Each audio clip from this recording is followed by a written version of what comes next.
Be sure to go to flipsidegaming.com and use promo code 6 for 10% off on orders over $10. Do the same with the Grizzly Gentleman, 10% off at checkout on your fantastic beard products. Or you could shop via the TCG Player affiliate link in the description down below to help support the show. And last but of course not least, you can go to Grey Viking Games with the affiliate link below to pillage some sweet arena codes. What is up, Planeswalkers? Theric6 back with some more Magic the Gathering Arena, and today is Tuesday, so we're going to play some good old-fashioned Standard. In Standard, we're playing Midrange, because apparently Midrange works in Standard, so awesome. This is a deck that I took from CGB, Covert Go Blue. It's Covert, right? I want to make sure it's Covert, because now I'm like worried that I've been saying it wrong the entire time. It is Covert. Cool. For some reason, I had it in my head that it was Convert, and I was like, no. Yes, this is a Covert Go Blues deck, CGB. He is a really cool person who has shouted out my channel, which gave me a decent boon, actually, who I hope to do more collaborations with in the future, not just for the clout, but because he's a very genuine guy. This is a mid-range deck that is green-white. We have a small adventure package here. We have some decent, just like, good creatures. And we have a Great Henge and a Legion Angel, which is cool. This is a best of one deck, so we don't have a true sideboard, just a Legion Angel on the side. And let's hop on in to some games. Standard ranked Selesnya Blue. I call it Selesnya Blue because it's CGB's. Duh. By the way, CGB's link will be in the description below. Probably not this video, but by next video, I should have all of the artist credits that I use, not just the thumbnail. So, the images for my promo screens, as well as any of my like outro or entry and stuff, all of that is going to be in the description as well, to give full credit. This hand seems fine. It's not the best. We are going against Yorion. You know, we don't have an aggressive hand. I'll take the Lovestruck Beast. Give me something to do on turn 2 at least. And of course, depending on what my opponent plays. So, black. I know nothing.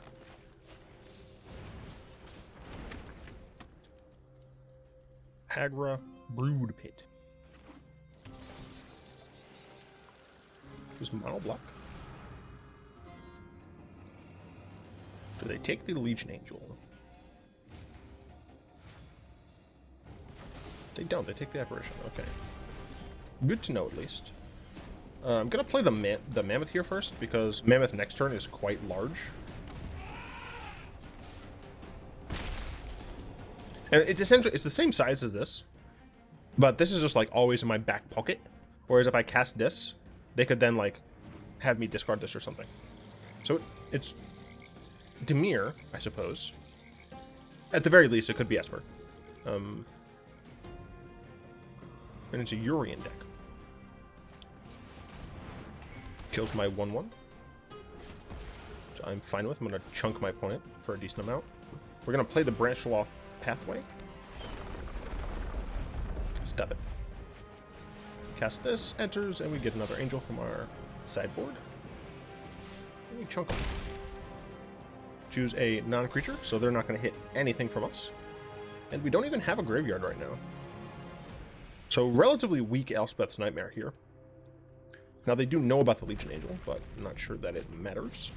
Sullen Simulacrum. Okay. So yeah, it looks to be a control deck then. Maybe it is just mono black and they happen to have this for like very minor blue splash. I'm gonna get Crawling Barrens down. Now the question is like, do I attack here? They get to draw a card. This is a free card, right? Because it immediately replaces itself. So there's very little reason not to. I think I do want to just attack in with both. It's a creature with 1 power. No, it has to be a 1/1. Good to know. Yeah. Figures. That's fine.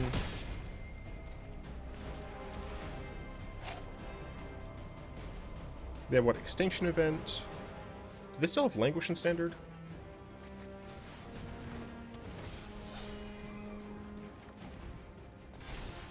I don't know. I don't know. Maze Mind Tome. That is not a board wipe.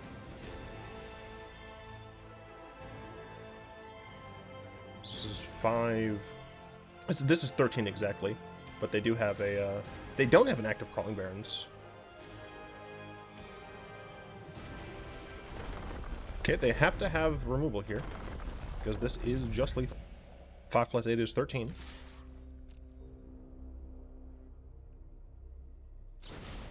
Kill the Mammoth. Okay, they still are going to take 2, go down to 3.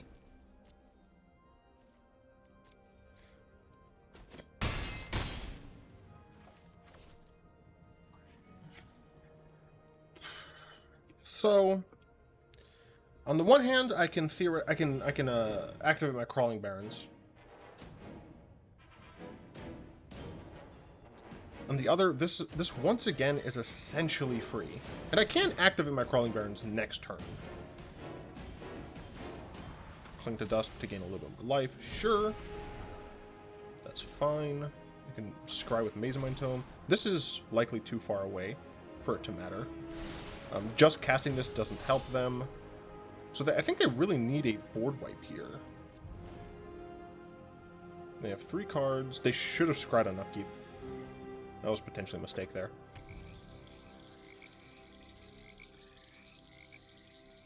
Okay, I guess I can draw. It does limit their options, technically, in terms of mana. Murder Strider doesn't save them because I have flyers. Aspect Nightmare does not save them. And I do, yeah, I would have gone straight to combat.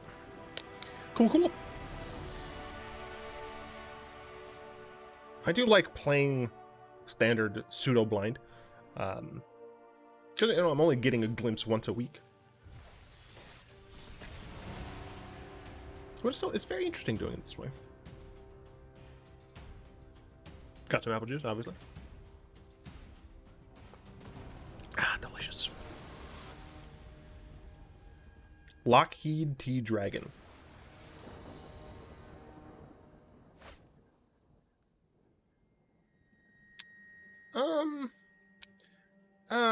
Yeah, I can keep this. Technically, this is a land.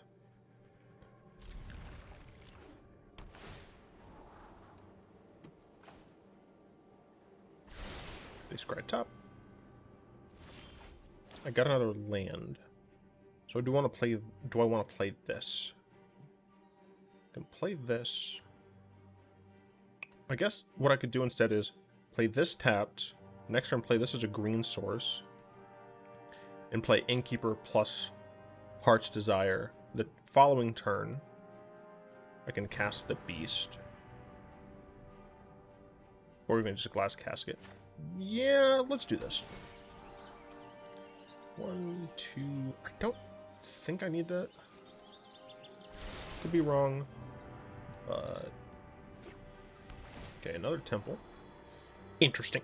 Interesting indeed.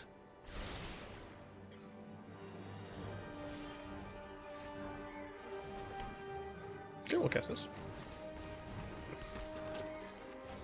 And we'll cast this. Did they play something on 3? Could kill my Innkeeper. It's Mardu. Okay. This might be the Mardu Doom deck that I literally recently saw on Twitter. It, like just now, essentially. Never mind. I don't think the deck played that. Still, I do love to see a Mardu, what appears to be mid-range deck. Interesting decision to play a Stonecoil Serpent on 1.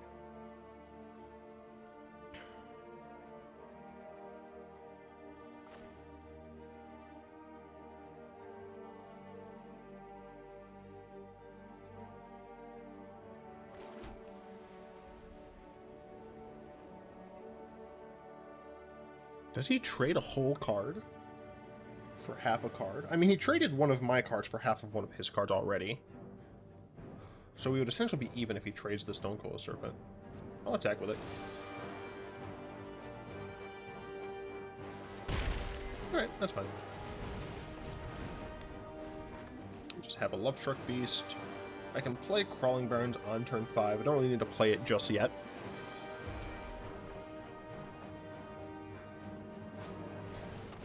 Archon of Emeria. Okay, I'm fine with that. I can hit it with a Glass Casket, and then Scooze.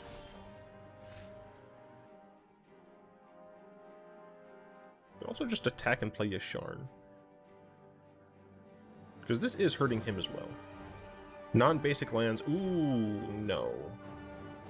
Good thing I saw that. My land would come in tapped. So I do need to do this first. Yeah. Gotta get rid of the Archon.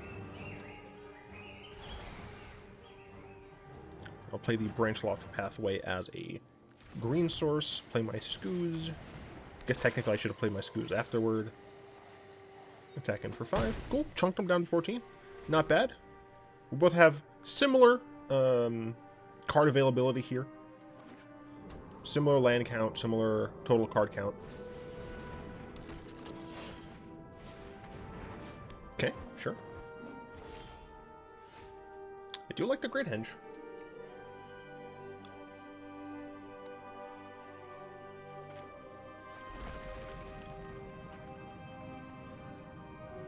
We have one creature dead, yeah.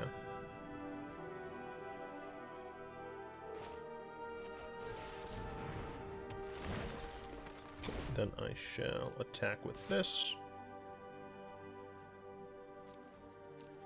You have First Strike? No, but you can get bigger, right. Absolutely fine with this. Gotta say, I do like my opponent's deck so far. I can consume something with the Scooze and make him a little bit larger. He's pretty low on resources now, which is quite good for me. And even though I can't cast 2 things a turn... Okay, that's decently large. That is fair. But even though I can't cast 2 things a turn, I will be able to get more card draw. That might be annoying to deal with.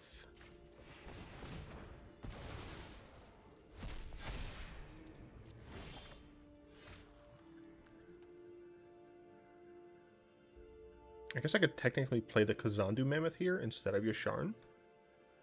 I could play the Kazandu Mammoth. It would become a 4/4. And I can play the Fabled Passage so I can crack it. Yeah, I think that's fine. Yeah. Yeah, I like this.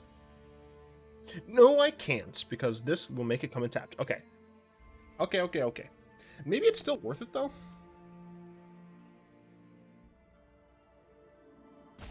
Could do Yasharn instead. Because I can always just double block, right? Yeah, I can always just double block.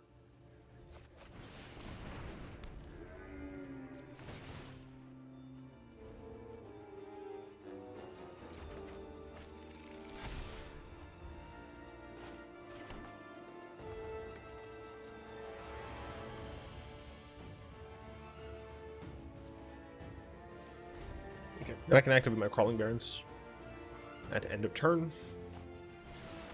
Basri's okay. Sure.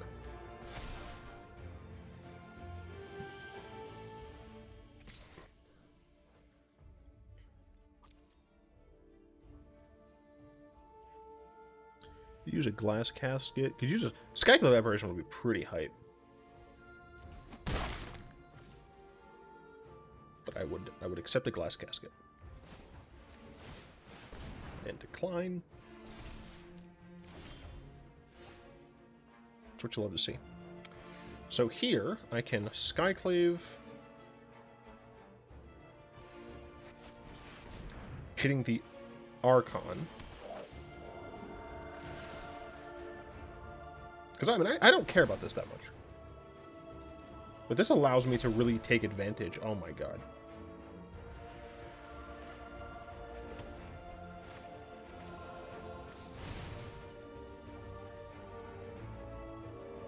Yeah, it's fine. Get there.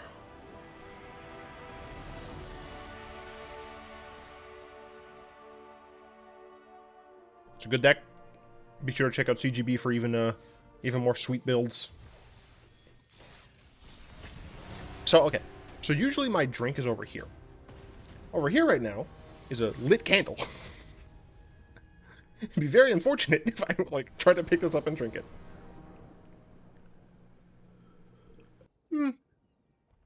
Seems a little slow, but I'll keep it. Going against Tattoo Sleeves. Respect.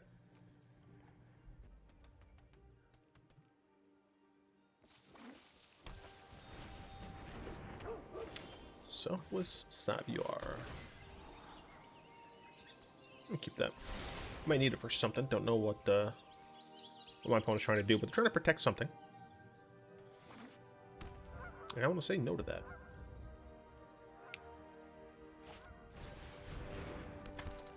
Seems like something good to casket. Yeah, I can just casket this. Turn after, I can potentially apparition something if I need to. Otherwise, I Kazandu Mammoth such that on the following turn, I can probably play Great Henge. Opponent, you have 2 activated abilities. You're not gonna. Thank you. The game is not gonna auto pass unless you do something about it. Fun fact: this does not give hexproof. And au revoir. Au revoir, Shashano.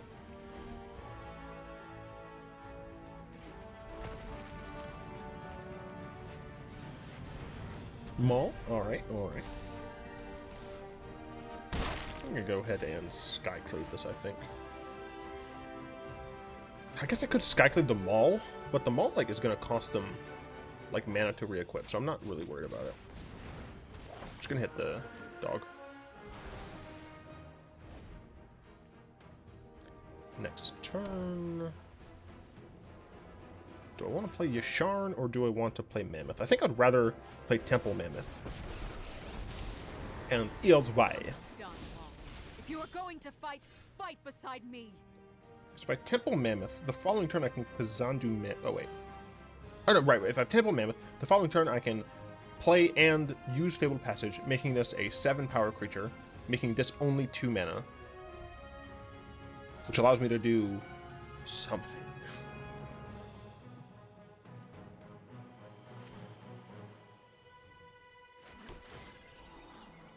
I don't want it.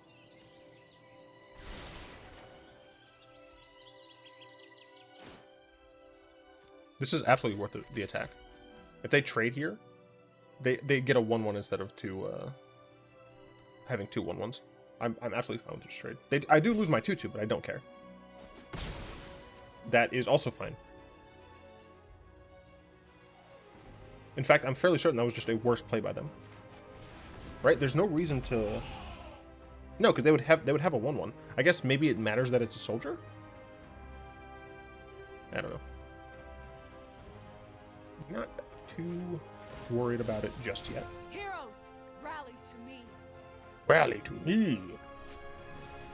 Luminarch, sure, sure. Elson, sure, sure. Sure. Should not attack here.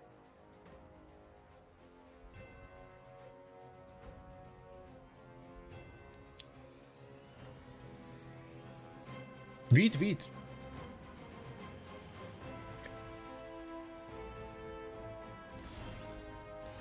Merci. This gets larger. It gets larger. Thank you. Activate this. Get a. Doesn't matter because Yasharn's going to get me the other things, I think. Let's just get a forest. Keep the deck nice and even. Even Stevens.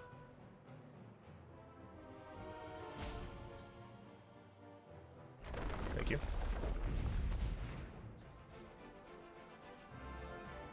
Get the Great Henge down. Cast this bad boy, bad girl, whatever. Count it as a girl because I play it in Sisei's Girls Night Out. By the way, if you haven't yet, be sure to check out my commander video, and then vote for the commander you'd like to see first. Grab one of each of these. Really trim down that. We really trimmed down that deck. So I'm not really going to be able to block much because of the fact that they're likely to use Skyclave next turn. So I think we do just attack here and see it. I mean, I assume they just chump block, but chump block to chump block. Maybe I actually should have attacked with Skyclave as well. There. Yeah, I probably should have attacked with Skyclave as well. They let her die, which You will meet my gaze. I don't know if that's... I feel like it's better to just chump block. Because then you, like, they lose out on 4 damage here instead of the 1 damage. I'm fairly certain that was incorrect, unless my opponent is holding something that is worth more than 4 damage if this creature's around. And it doesn't seem that that's the case. That said, I do need to draw literally any creature. That works. So we're going to cast this. Cool. Going to cast this. Going to play a land.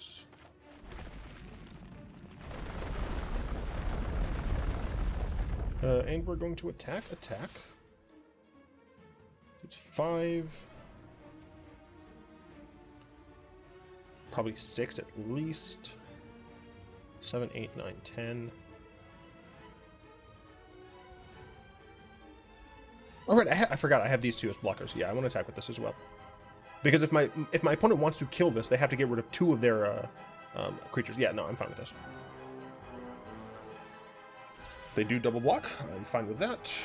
And they take, what's that? 10?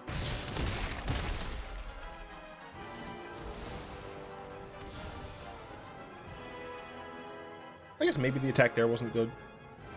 No, it's fine. It's fine.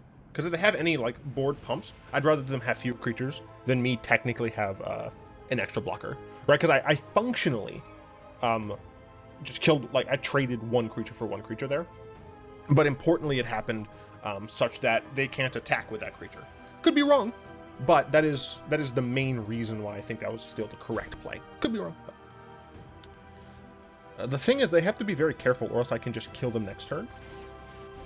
They move it to Ailsid to gain life. Makes sense. I would like another creature. I did get another creature, so that's good. That is also quite nice. Yeah, I'm gonna need a lot of green, baby. Gonna do this. Gonna do that. 1, 2, 3, 4.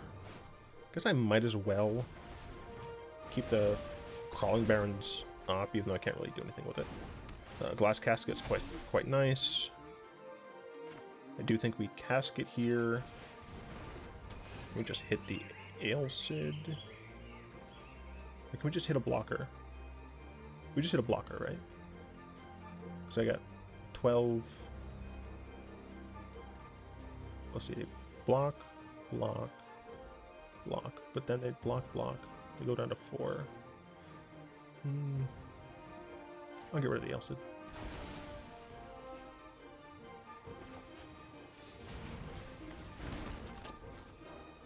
We all smoke. Yeah, our life is such that I'm not in danger, so they have to block 2 of these, or else they just die. So yeah, we should be in a good position. And because we've taken a decent amount of land out of our... I mean, we have what? A forest, 3 Crawling Barrens. Yeah, we don't technically have all that many lands left, so... Even if they, like, wipe the board or something, we'd be fine. And we've been exiling their things.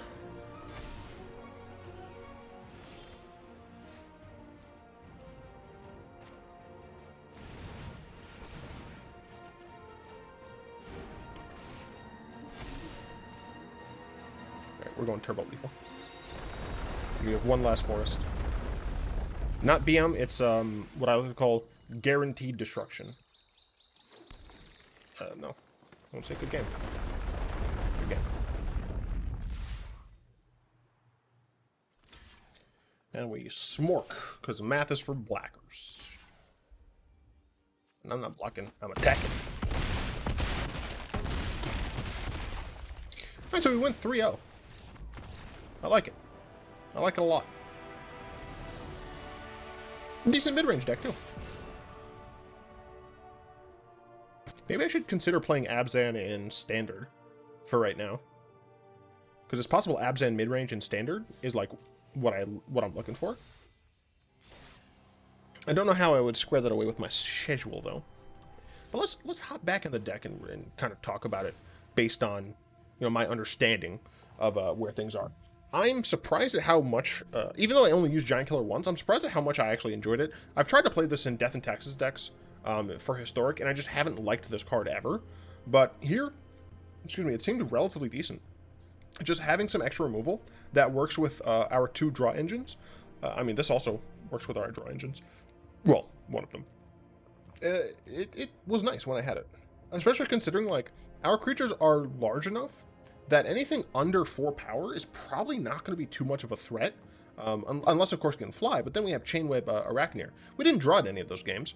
But this, Great Henge can make this a little bit bigger on the first go-around. Otherwise, we can make it a lot bigger by escaping it. Seems like it shores up a small weakness of the deck, so I like that aspect. Edgewall Innkeeper is small, but what's nice is obviously it works with Lovestruck Beast in 2 different ways. It allows us to draw a card when we cast the actual beast, but also it allows us to attack with the beast if the beauty ends up dying. So that's quite good. It also helps make our Giant Killer, the actual Giant Killer side, not as bad. For Glass Casket, seemed great. I haven't really played this in Historic ever, but here it seemed fantastic. Got rid of a lot of the annoying creatures we didn't want to deal with. Scavenging Ooze. It's Scavenging Ooze. I love this card, both in Historic and apparently Standard as well. It just eats things in the graveyard and gets bigger. For Skyclave Apparition. Very similar to Scooze. I like this in Historic and apparently Standard. It just does what you want. It exiles things.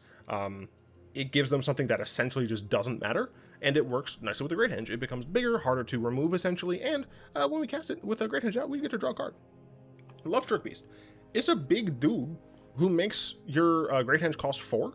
So a decent line is turn 1 Heart's Desire, turn 2 either of these, maybe this one, turn 3 Beast, turn 4 this into this, for example, or even just one of these. And that's made possible because of the fact that it's just a 3-mana 5/5. Yes, it has some drawbacks for not being able to attack if he loses a Muse, but it can still block. 3-mana 5 toughness, 5 power creature on defense is still nothing to scoff at. Kazandu Mammoth. It could be a land if we really needed to, and we have 24 lands, so unlikely.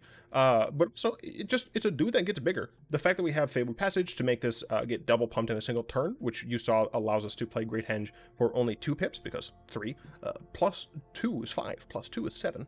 Math it's really nice. The Legion Angel is also just great because it operates very similar, in my head at least, to Growth Chamber Guardian, which I really enjoy, which is functionally a free card. Because when we cast it, it immediately replaces itself. Well, this one does, in our hand, where we cast this, as long as it ETBs, I should say, then we get a Legion Angel from our sideboard into our hand. Free real estate, essentially, very nice, and it does, once again, help both being an evasive threat, but also being a body to block in the sky. Yasharn only has a 1-of, but I feel like I saw it in each of those games. Did I? I'm not sure.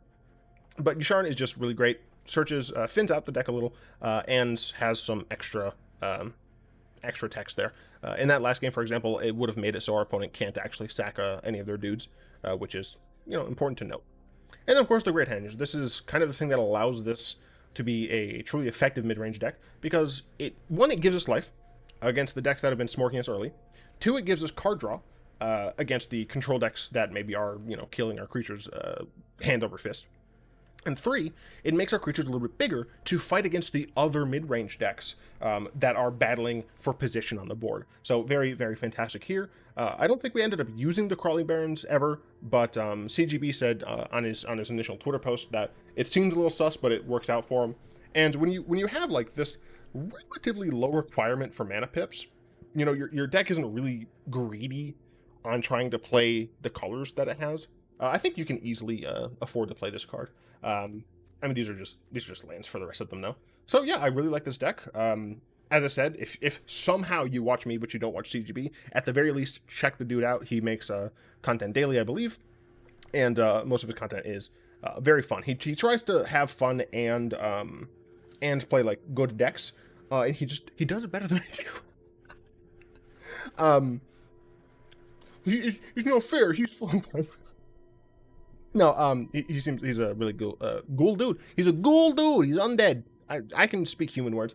Yeah, check out the description for that and a bunch of other stuff, including, don't forget, I have a P.O. box. I will open anything you send me on camera, so long as it's not like meant to be offensive, you know, it's like no hate speech stuff like that. Or if you say you don't want me to open it on camera, I won't. But I do have a P.O. box. Feel free to send me whatever the heck you want. I will open it on camera. I will absolutely do it. I would like to also thank my lovely patrons, especially Fogwind, Malik, and Balatar for the continued support. If you'd like to join them and support the show, you can find links to that down in the description below. Do of course hope you've enjoyed this video. If you did, like, comment, subscribe, and of course until next time, all be one.